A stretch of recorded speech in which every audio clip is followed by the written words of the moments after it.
Hi everyone, it's Sandra and we are looking at Eat My Shorts. Eat My Shorts is a very large open tote container sitting in my family room, just on a side bench. Right next door is Peekaboo, its identical twin sister. And I just wanted to talk today about the necessity to have a lid on your system. This bin has no lid on it whatsoever. I haven't touched the bubble wrap or the paper, so you can see that the bubble wrap is not fitted tight to the walls. You may be able to see elements of vermicompost poking around the sides, for instance. There are two pieces of bubble wrap, and I'll just remove the upper one here. Honestly, it's more of a storage issue. I just wanted to put this smaller piece somewhere. And this has been the mainstay piece of bubble wrap in Eat My Shorts. It's, bubble side down so that there are little air pockets. You can see where the condensation, hopefully you can see like the bubbly condensation on the inside of the bubble wrap. So let's just peel that back. So I have no lid. I feed this bin leaves and leaf mold.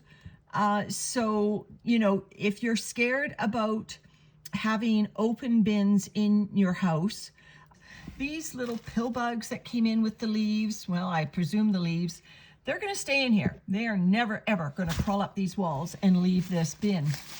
So this piece of bubble wrap likely will have worms on it, so I'm going to fold it in on its inside so that the worms stay in those nice moist bubbles as I just move it next door to Peekaboo. And if they do crawl out, they'll find a house in Peekaboo. So this is what the paper looks like. This actually is just Amazon packing paper that, again, I didn't want to put through my shredder for whatever reason, but I thought, hey, I'll put it on Peekaboo. It's going to absorb some of the excess moisture, and eventually the worms will get around to eating it. And underneath that is an old cracker box. Same thing. It's sort of a moisture barrier, if you like, keep the moisture in the vermicompost, as well as absorb some of that moisture so that it'll wick it out of there if there is a little bit too much moisture building in the system. You'll see that there are worms.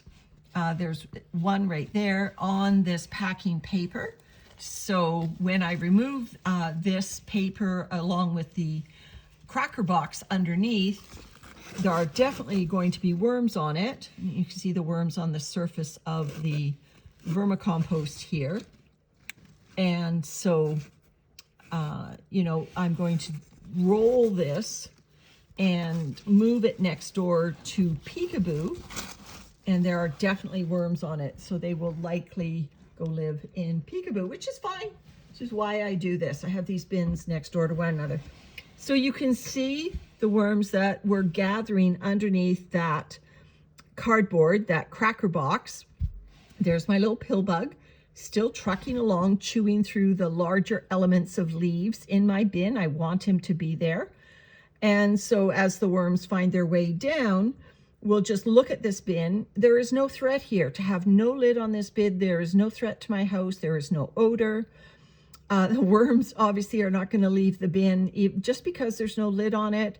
These walls are dry. You'll often see people when they talk about their bin systems, they'll say, oh, lots of condensation, and myself included with my stacking system, that for the longest time I kept the lid on it. And then I realized dry walls means you don't really get worms exploring. When I tussle up the bin here in a minute, there may be a worm that will crawl 3-4 inches up the wall of this bin just because I am vibrating them and knocking them around a bit. But they quickly realize that it's dry, and as they go higher in the bin, the light gets brighter, and they turn around and head for the safety of their moist vermicompost. And if they don't, by the time I finished my check-in, I remove them from the walls myself. But for those people that get worms clustering up at the lip of their bin or in the lid itself, there is nothing wrong with that. The worms are safe. The worms are just playing in the moisture. But you don't need a lid on to keep worms in your bin. In my experience, what you need is dry walls and that semi moisture / light barrier that I had on top with the cracker box and then the packing paper and the bubble wrap. It's daylight in this room and worms like darkness, and to get them gathering like that on the surface, which is their nature, they are composting worms. They like living on the surface of material. To get that to happen, I need to provide them with a dark environment through the day. All right, so in this bin, just to catch you up if you haven't seen the previous videos, I've been gently keeping shorter term material that's going to finish faster on this side of the bin.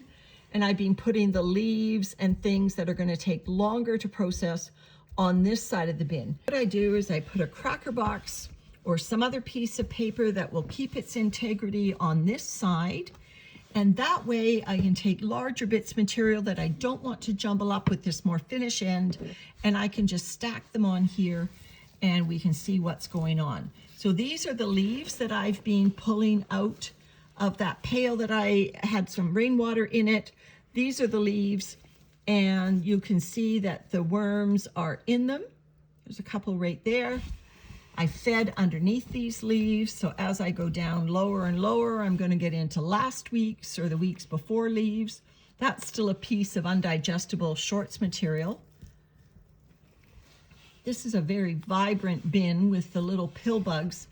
It is my bin that has by far the most pill bugs. I don't know why. It's just the nature of this bin. I must have at one point brought a leaf in that had a pill bug nest in it or something. Here's our little avocado party. They are now licking it clean, but here is that funny petrified avocado still in that shell, but there was a cluster of worms on that avocado still. Interesting. I'm getting down to the waistband now. More avocado here that's stuck in the shell.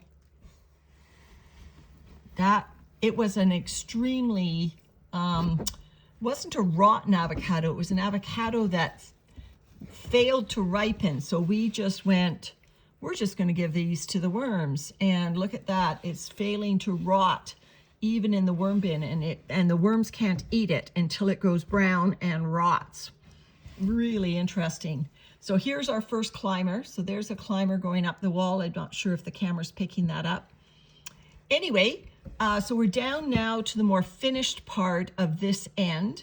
I may very well still find, bits of shorts or large carbon like that. But we're down to a more finished part of this end.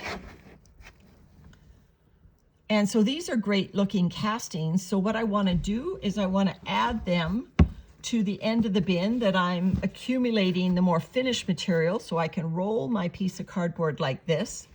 And handful by handful, I can just add to this end. And if I see a leaf stem or a piece of fabric that is still a larger bit material in my handfuls, I'll just move it back to on top of the cracker box here. And so this is just how I gently, do a separation of mostly finished from mostly unfinished material in my bins as I prepare this bin to lose the mostly finished material. I don't wait until it is fully processed. I have I should have put most of that here. I have a video out there calling Why I Harvest at 85% finished. And so you might want to look that video up. I'll put the link to it in the description. And this bin was the bin that I filmed on December 8th as I pulled out the material that was 85% finished. It's now February the 9th. And that bin of castings, vermicompost, has been aging, and it is silky smooth with no visible cardboard anymore. So over the last 2 months, the worms that I scooped up and the cocoons that were in that material have gone to work and finished off the material in its entirety. And after 2 months of storage, great timing, just in time for spring planting, I'll be able to use those finished castings. So I want to get this next scoop of vermicompost out of here fairly soon, because 2 more months, that'll age, March, April. It'll be ready for my garden in mid-April, say, by the time I pull this out. I'll probably pull this out, well, let me get in the other end to make the final determination. But you can see that there are just bits of leaves and a few leaf stems in this end, but most of this material will finish up. It's at the 85% stage, no problem. So now I've got this cracker box with the larger bit material and those 2 avocado halves that are uneaten still hanging around in there, and the bits of fabric that are left over, I think polyester and the waistband, they are all on top of this. So what I want to do is I want to add some new carbon into that end and some food. So let me grab some more of the leaves from the pail of leaves that I collected and allowed some rainwater to fall on. Just a moment.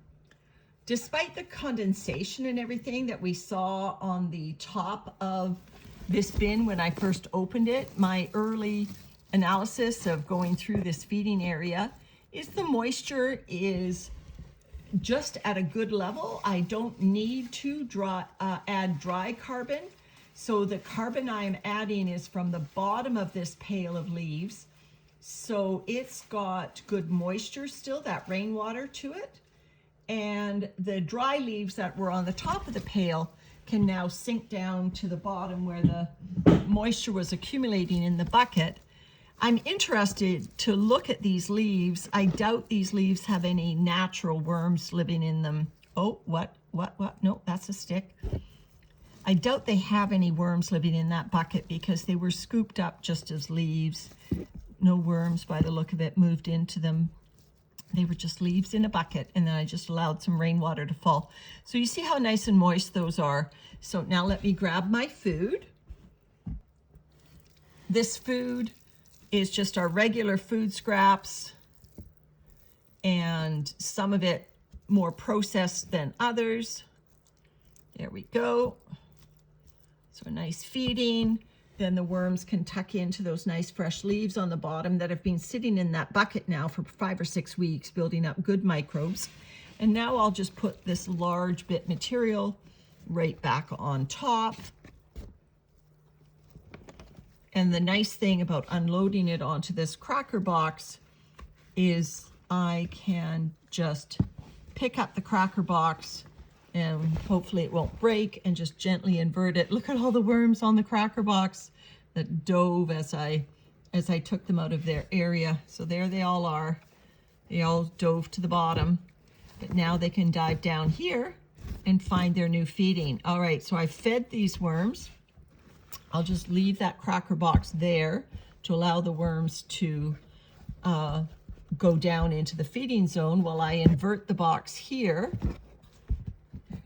And in case I need to put any of this material on top of the box. But let's just now look at the end that I am readying for a harvest, perhaps in the next week. You can still see the shredded cardboard in here. I'm not seeing any large fragments of avocado shell or anything. I just found a couple leaf stems. I guess I won't put it on the cardboard. I'll just sneak it down the side. So yeah, I'm just going through this with my hands. It needs to obviously dry out a little bit more. Not that I am going to sift it. I'm just going to use my hands to take out large bits, move it into the feeding zone. But this end is actually moister than I thought it was going to be. Had I gone in here, I probably wouldn't have fed quite as damp leaves. There's another couple larger bits of material. So I think the nice thing about not having a lid that I am worried about replacing, that only has small holes in it, I can easily now adjust the moisture by not replacing the bubble wrap quite as tightly. And by doing that, this end will dry out a little bit more so that when I go to harvest it, it's less moist. Okay, so I'm just feeling down to the corners. Yeah, you see how deep this material is? This is why this bin needs to be harvested. It's a large tote system, so the volume of vermicompost can creep up on you. I was listening to a Rhonda Sherman video, and she said you want to keep your bins, 6 to 8 inches max depth of the vermicompost to keep the worms happy. Not sure how that works with some of the really deep bins, and it's made her talk has made me rethink how deep I keep my biggest bin, which is Gilligan, but certainly this bin is at its max depth. And so by the time, I think by the next time you see Eat My Shorts, or maybe I'll even bring you along for that, I will pull out all of this mostly finished, 85% finished material. So it's been 2 months, almost to the day. It was December 8th, and today is February 9th, that I pulled out the other 85% finished. So I will pull all this out and add it to one of my aging out totes, and then refill Eat My Shorts with all new material. So there we go. There's Eat My Shorts for today.